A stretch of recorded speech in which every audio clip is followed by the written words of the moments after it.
Saudações, saladeiro, seja muito bem-vindo! Se você é novo por aqui, não se esqueça de se inscrever no canal, ativa o sininho para você ser avisado toda vez que sair um vídeo novo. E já deixa o like nesse vídeo, por favor, para você apoiar o Salada Atômica, para o YouTube entender que esse vídeo é relevante, mandar para você mais vídeos semelhantes e mandar também esse vídeo para mais gente que precisa aprender química. Bom, nós estamos aqui na terceira aula sobre universo atômico. Estamos estudando o átomo especificamente, a nossa percepção humana do que é um átomo. E a gente começou lá nos primórdios com Demócrito, com Leucipo, com a palavra átomo vinda do grego, e falamos de Dalton, Thomson, essa galera toda, até que na aula passada nós paramos no Schrödinger, ou Schrödinger, que é o cara do gato que está vivo e morto ao mesmo tempo. Não sei se você lembra, mas a gente não está aqui hoje para falar do gato. A gente está aqui para falar de orbitais.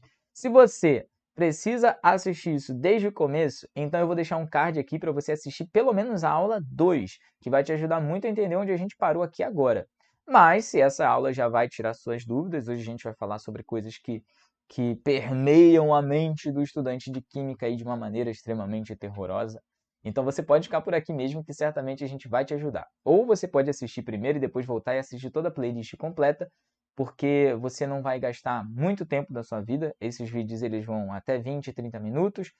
E eu garanto para você que tem muito conteúdo nesses vídeos de 20 a 30 minutos. Então, não são breves resuminhos, não são...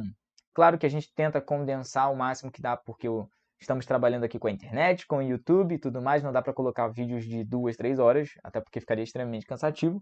Mas também você não vai encontrar nenhum macete, nenhum super resumetezinho assim do conteúdo. Você vai aprender. Essa é a grande ideia, que você aprenda. E se você não está aprendendo, coloca nos comentários a sua dúvida, porque a gente vai te ajudar. Então, estávamos falando na última aula que o Schrödinger percebeu que os elétrons orbitam em pares e que cada subnível de energia tem uma quantidade específica de orbitais devido às quantidades de elétrons que esses subníveis comportam.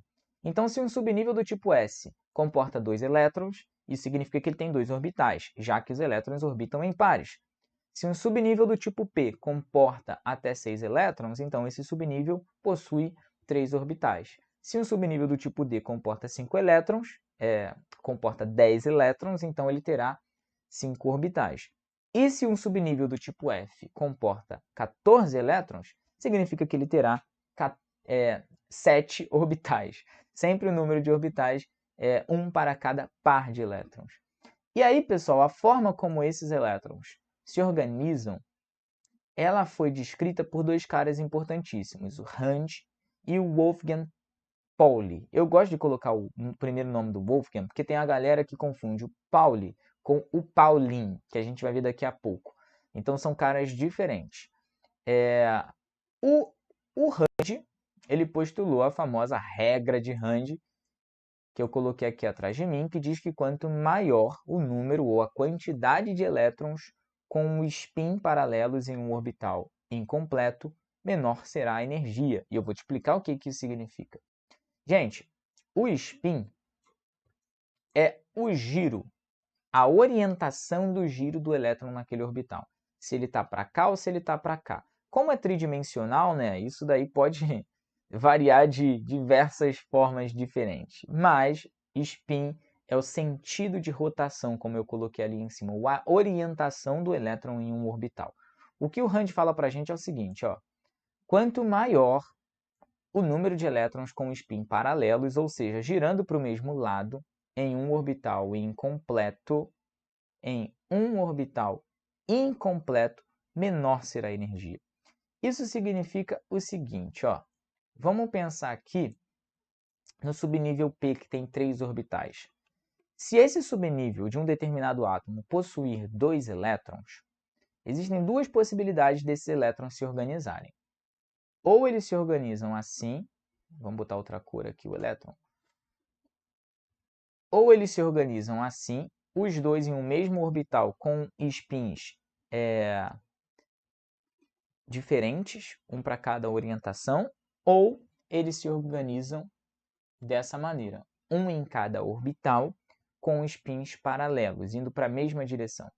O que o Rand falou é que essa segunda maneira é mais estável, ela é menos energética, como eu escrevi ali, ó. Menor será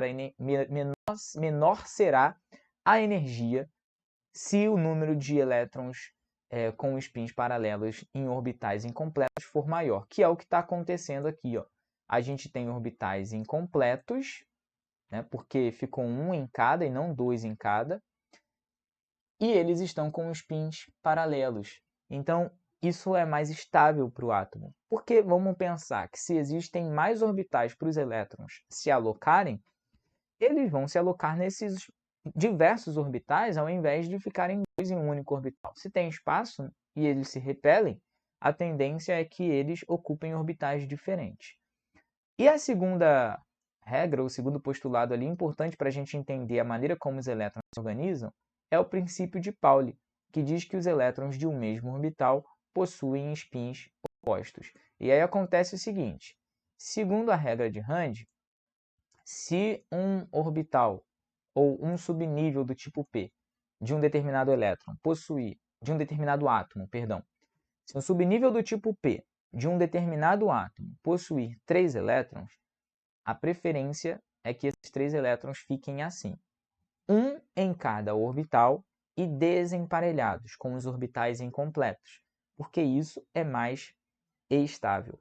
Agora, caso hajam 4 elétrons nesse subnível desse determinado átomo, o quarto elétron ele vai ser obrigado, porque não tem mais possibilidades, então ele acaba ocupando um orbital que já está ocupado. E aí esse orbital fica completo. Só que a maneira como ele ocupa não é com 2 elétrons indo para a mesma direção. Ele vai entrar num orbital que já tem um elétron e ele vai girar para outro sentido, para outra direção. Uma direção oposta à direção que aquele elétron que já está no orbital está girando. Então, como que a gente representa isso graficamente, ou utilizando essas setinhas aqui? Ó? Uma seta para cima e uma seta para baixo. Isso caso haja 4 elétrons. Se houver 5 elétrons, então o quinto ele entra no próximo orbital com o spin oposto ao elétron que já estava lá. E caso hajam 6 elétrons, o sexto e último vai entrar no último orbital que estava disponível ali com o spin oposto. Então, a maneira como a gente preenche os orbitais na representação segue essas orientações aqui de Rand e do Pauli, beleza? Bom, gente, agora a gente vai entrar numa outra questão aqui interessantíssima, que é o diagrama de energia de Linus Pauling. Só que aí, nós iremos ver isso de uma maneira um pouco diferente do que vocês estão acostumados. Porque a gente tende a memorizar aquele diagrama. E eu acho que entender de onde surgiu o diagrama do Pauling é muito mais prazeroso para a gente estudar do que se a gente só memoriza. Então eu vou abrir aqui a tela e a gente vai olhar aquelas duas informações ali, de Bohr e do Sommerfeld. E essas duas informações vão nos ajudar a montar o diagrama de Pauling. O Pauling foi um cientista que pegou esse estudo quântico do átomo e organizou numa tabelinha, que a gente chama de diagrama de energia, ou também diagrama de Pauling, porque foi o nome do cara que organizou isso. Como funciona essa organização? Ó, acompanhem comigo. Acompanhem comigo. Primeira coisa que a gente faz é colocar os números quânticos principais em ordem crescente, de cima a baixo. Ou seja, do 1 até o 7. Só isso, só fiz isso, nada demais. Vamos apagar aqui. Agora a gente vai olhar quantos elétrons cabem em cada camada.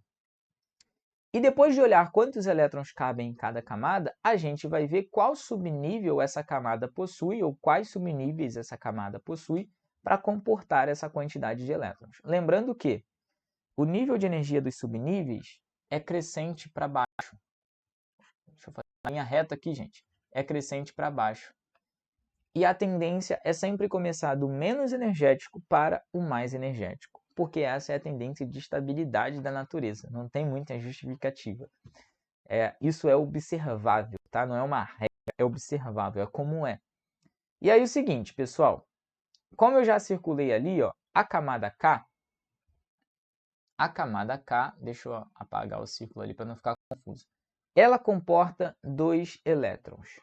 Se a camada K comporta 2 elétrons, qual subnível existe na camada K para comportar esses 2 elétrons?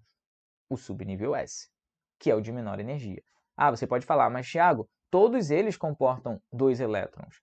Sim, mas em qual subnível esses 2 elétrons ficariam estáveis energeticamente falando, já que são apenas 2? É como se você, sei lá, tivesse uma família de 2 pessoas, você e seu cônjuge, sua cônjuge, sei lá, e aí comprasse uma super minivan. Sabe? É meio inviável, você está gastando dinheiro à toa. Ok, a gente tem uma natureza muito consumista, né? Mas os elétrons, os átomos, não. Eles tendem a gastar menos. O menos possível, são econômicos, energeticamente falando. Então, como que a gente representa isso no diagrama de Pauling? A gente coloca o número quântico da camada, que é o 1. A gente coloca o orbital, que eu vou fazer de uma corzinha diferente aqui. Eu vou botar de branco mesmo. O subnível, perdão, que é o S. E aqui em cima, a quantidade máxima de elétrons que esse subnível comporta. Aí fica 1s2. Isso significa que na camada 1, que é a camada K, existe um subnível S que comporta 2 elétrons. Vamos para a próxima camada, que é de baixo, a camada 2. Tem que dar um jeito de mexer nisso mais próximo aqui, que eu estou toda hora... Enfim, a camada 2, ela comporta 8 elétrons. Vocês estão observando aqui, ó, na camada 2, que é a camada L, cabem 8 elétrons. Cabem 8 elétrons. Ó. Vamos pegar outra cor aqui. 8 elétrons. Quais subníveis existem nessa camada para comportar 8 elétrons? Se você observar, 2 mais 6 dá 8. Então, o subnível S cabem 2 elétrons, o subnível P cabem 6.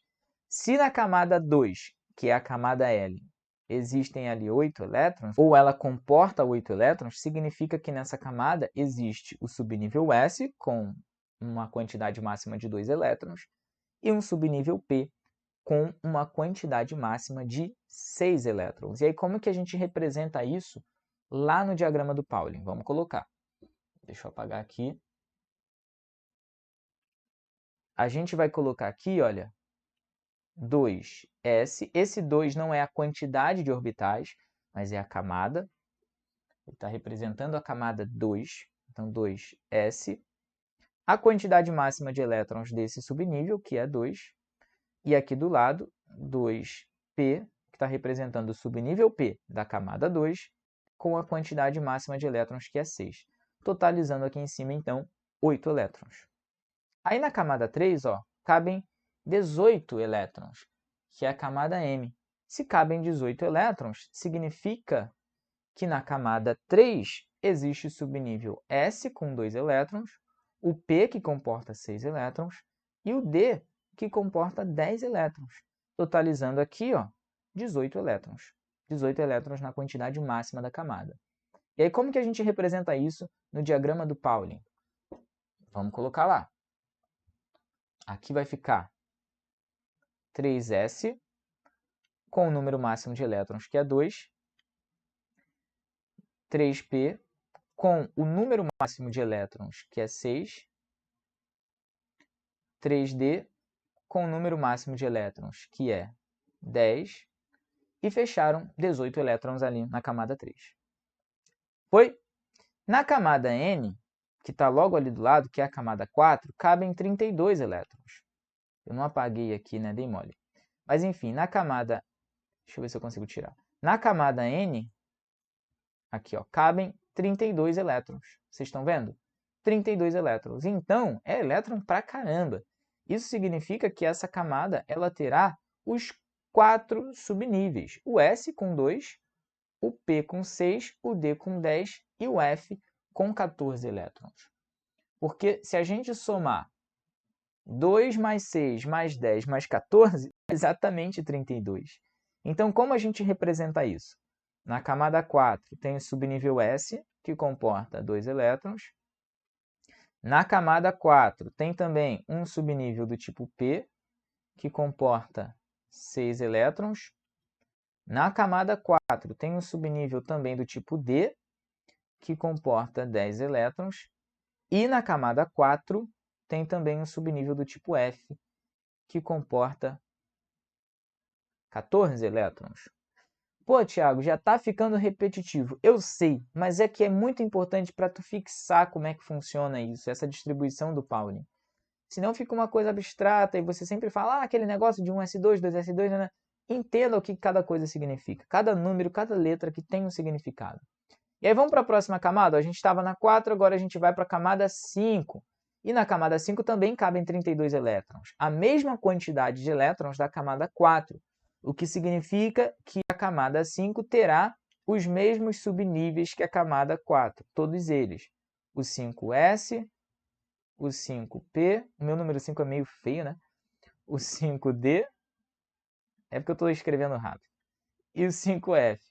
No S cabem 2, no P cabem 6, no D cabem 10 e no F cabem 14 elétrons. Foi?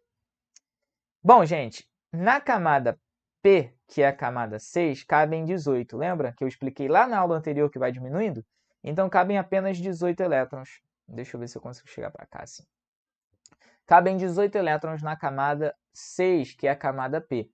Então, essa camada ela terá o subnível S, o P e o D apenas. Beleza? E aí, como a gente representa isso? 6S, 6P, 6D. E aí a gente coloca aqui, olha, as quantidades máximas de elétrons, 2, 6 e 10. Para finalizar, a gente tem a camada 7, que é a camada Q, que cabem 8 elétrons. Lembrando que você pode ler em alguns livros, ver algumas aulas que colocam apenas 2 elétrons na camada 7. Isso varia do período de descoberta de novos elementos ali. Então, vamos colocar 8, né, por via das dúvidas. Então, cabem 8 elétrons na camada 7. Isso significa que essa camada ela possui os subníveis S e P, porque juntando esses dois, comporta 8 elétrons. 7s, 7p. 7s2, 7p6. E aí a gente finaliza o diagrama de energia do Linus Pauling. Tranquilo, né? Bem tranquilo depois que a gente entende como é que isso funciona. Se você ainda tem dúvidas sobre isso, coloque nos comentários, que nas próximas aulas a gente vai aprimorando essa ideia. Bom, pessoal, ok, essa daqui é a maneira que o Pauling organizou para dizer para a gente como que os elétrons de um átomo se organizam energeticamente falando, como eles se organizam energeticamente falando. Mas isso não significa que todos os elementos químicos têm todos esses elétrons, muito pelo contrário. A quantidade de elétrons justamente varia de elemento para elemento. E aí como que isso funciona? Bom, aquele subnível lá de cima, o 1s, o subnível 1s é o menos energético de todos. E o 7p é o mais energético de todos. Então, à medida em que um átomo vai tendo elétron, ele vai ocupando esses subníveis, essas camadas. Então, não significa que todas elas estão ocupadas em todos os elementos. Isso depende.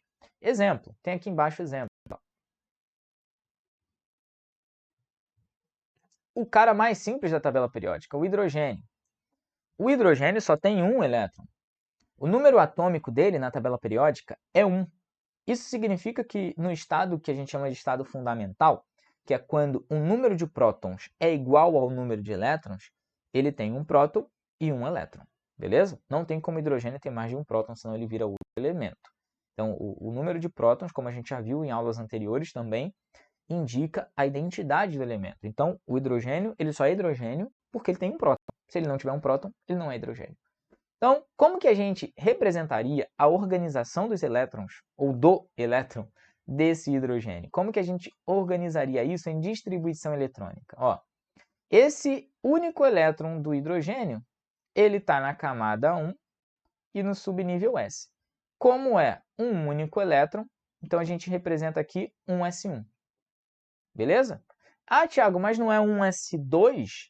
O 2 é a quantidade máxima de elétrons daquele subnível. É o máximo que cabe no subnível. Não significa que ele obrigatoriamente tem que ter 2. Isso depende do elemento. Como o hidrogênio só tem um elétron, então só vai ter um elétron no subnível 1s. Beleza? Então vamos seguir ali que eu tenho um outro exemplo importante. O sódio. Opa, rabisquei. O sódio está logo abaixo do hidrogênio. O número atômico do sódio, se a gente consultar a tabela periódica, é 11. Ó, o sódio aqui, ó. O número atômico dele é 11. Então, no estado fundamental, ele tem 11 prótons e 11 elétrons. Como que a gente representa, então, a distribuição dos elétrons do sódio? A gente vai colocar aqui, ó. 1s2, já foram 2 elétrons. Qual é o próximo subnível menos energético depois do 1s2? Ó, em nível de energia, depois do 1s2, vem o 2s2. Então, a gente vai colocar aqui 1s2 e logo em seguida, deixa eu mudar a cor aqui, 1s2 e logo em seguida 2s2. A vírgula é só para separar, não é obrigatório não, tá, gente? Quem é o próximo menos energético depois do 2s2? Na ordem de energia, é o 2p6, ou é o 2p, na verdade, né? Então, aqui, olha, é o próximo menos energético. Por que o próximo menos energético? Por que eu estou me preocupando com isso? Aquilo que eu falei para vocês, os elementos químicos eles são econômicos energeticamente falando. Então, quanto menos energia estiver sendo envolvida no processo, melhor. Então, os elétrons eles sempre vão tender a estarem em orbitais, em subníveis que são menos energéticos possíveis. Se esses daqui já estão preenchidos, os próximos a serem preenchidos pelos elétrons serão os menos energéticos possíveis na sequência, que aqui, no caso, é o 2p. E com 6 elétrons, né? Porque o sódio tem 11 elétrons no total. Inclusive, está faltando um aqui. Esse último elétron do sódio, ele vai estar no subnível 3s, que é o próximo em termos de energia, que é o próximo subnível menos energético da camada seguinte. E aí a gente representa aqui, ó, 3... Opa, botei a cor errada. A gente representa aqui 3s1. Por que não 3s2, Thiago? Porque o sódio só tem 11, olha lá, 11, ele só tem 11 elétrons e não 12, tá? Então a gente coloca ali de acordo com a quantidade de elétrons do elemento. E o subnível mais energético sempre vai ser o que vai provavelmente ficar com uma quantidade de elétrons ali faltando, porque em muitos casos, não em todos, mas em muitos casos ele está incompleto. Beleza, gente? Vamos continuar que aqui embaixo, olha, a gente tem o exemplo do cloro. E aí, como que a gente vai fazer a distribuição de 17 elétrons? Ó, os 11 aqui a gente já sabe como é que faz, né? É igual ali o sódio. Então, 1s2, 2s2, 2p6. Aí, agora sim, 3s2, porque ele tem bem mais que 11, né? E 3p tem que fechar 17. Ó. 2 com 2, 4. Com 6, 10. Com 2, 12. Com 5, 17. Então, o cloro ele também vai até a camada 3, como acontece ali com o sódio, só que o sódio tem um único elétron na camada 3, enquanto o cloro tem 7 elétrons na camada 3, né? 2 no subnível S e 5 no subnível P. Eu coloquei aqui um exemplo interessante, que é o famoso cloreto, que é o cloro que ganhou um elétron, que a gente chama de ânion. Se ele ganhou um elétron, esse elétron que ele ganha, ele vai entrar justamente nesse último subnível que está incompleto aqui, olha, que é o subnível P da camada 3. E aí, como ficaria a distribuição eletrônica disso daqui? 1s2, 2s2, 2p6, 3s2, 3p6. E aí, se você notar, ao ganhar esse elétron, ele fica com esse subnível completo. Isso garante uma maior estabilidade para o cloro. Por isso que ele forma cloretos em muitos e muitos casos. Mas a gente vai ver essas formações de íons daqui a pouco. Bom, pessoal, então, se a gente está observando aqui que vai havendo um crescente em termos de energia, o próximo subnível a ser preenchido é sempre o seguinte menos energético. Só que aqui, olha, quando a gente chega na camada 3, a gente tem uma grande questão, que a gente vai ver ali no exemplo do ferro. O ferro tem 26 elétrons. O número atômico dele é 26, então no estado fundamental ele tem 26 elétrons. Vamos distribuir esses 26 elétrons. 1s2, 2s2, 2p6, 3s2, 3p6. Aqui foram, 4 com 6, 10, 12, 18. E aí, qual é o próximo? Qual é o próximo subnível menos energético? Se a gente seguir a lógica das camadas, o próximo subnível menos energético deveria ser o 3D, não é mesmo? Porque ele ainda está na camada 3, então ele é menos energético do que o próximo, que seria o 4s. Só que não é o que acontece na verdade, não é o que acontece na natureza. Porque o subnível D, todos os subníveis D, eles são muito energéticos, muito mais energéticos do que, inclusive, os subníveis S da camada seguinte. Então, olhem a observação que eu coloquei aqui. Subníveis D são mais energéticos que os S da camada seguinte. Então, a preferência é que os elétrons preencham o S da camada seguinte, nesse caso aqui é o 4s, para depois preencherem o D. Então, o D ele dá passagem para o S da camada seguinte. O 3D ele vai dar passagem para o 4s, o 4D vai dar passagem para o 5s, o 5D vai dar passagem para o 6s, e o 6D, que está aqui embaixo, vamos subir, vai dar passagem para o 7s. Existe essa relação, porque eles são mais energéticos. Então, a preferência vai ser do S da camada seguinte em termos de estabilidade energética. Então, nesse caso aqui, ao invés dos próximos elétrons ocuparem o subnível 3D, eles vão ocupar o 4s. Então, 4s2, e aí sim, aqui fecharam 20 elétrons, os últimos 6 vão estar no 3D, 3d6, 6 elétrons ali no final. Beleza? É esquisito porque aqui você nota que está havendo um crescente nas camadas, só que chega aqui a 4 antes da 3, aí é meio esquisito. Bom, a camada 4 continua sendo a última camada desse cara, mas essa sequência energética que a gente faz, essa distribuição eletrônica, é em termos de nível de energia. Então, como o subnível D é mais energético, ele vem depois. Não significa que essa é a última camada do ferro. Não. A última camada do ferro é a 4, que é o que a gente chama de camada de valência. Então, tomem muito cuidado com essa pegadinha.